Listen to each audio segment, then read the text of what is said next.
The Oregon State Hospital is just more than a psychiatric hospital, but the Oregon State Hospital and Museum of Mental Health.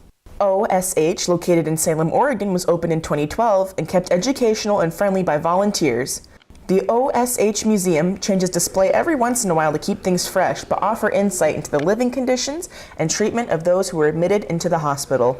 For film fans, it's a place of starstruck, awe, and memorabilia, as the popular film starring Jack Nicholson, based off of the novel One Flew Over the Cuckoo's Nest, written by Ken Kesey, was also filmed in the hospital as well.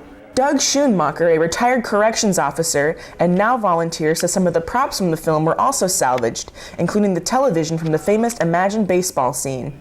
After the movie, it was filmed, they threw it out into the dumpster.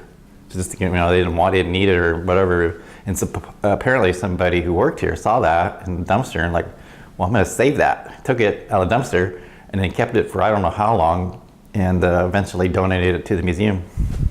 While this all seems like an expensive experience with Hollywood and history involved, the cost to see a real and used phlebotomy table is $7. We always give a discount to students, no matter what, if it's high school, college, grade school, middle school. So then anybody that's 10 or under gets in for free.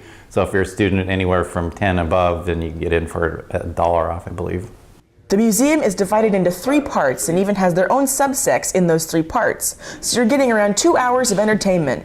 If your brain isn't full of information, you can always pick the brains of the knowledgeable volunteers. But I do know a lot of history about mental illness and some of the institutions, like my mom and dad and grandma worked at Fairview, so I know a lot of that stuff about history of institutions. So it's really cool here because the museum tells that whole story about the history of people and their lives and mental illness and where we were and how far we've come to what we are now.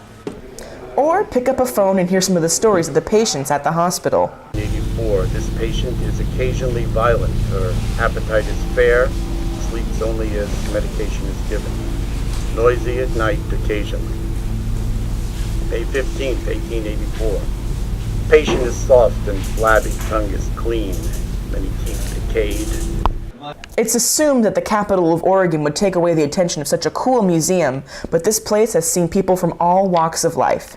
It's surprising because people come here from all over the world to this museum.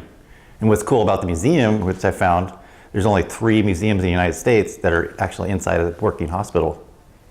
This is one of them.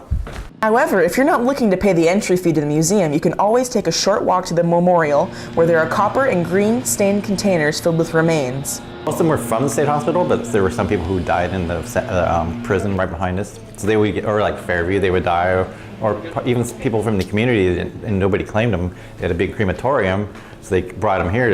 And that's not everybody that's in the memorial or was cremated here wasn't a patient. Although OSH is around an hour drive from Clackamas Community College, this place is definitely worth a visit. Yeah, come to the museum. Come and, yeah, it's a cool place. I'm Summer Barraza with the Clackamas Print.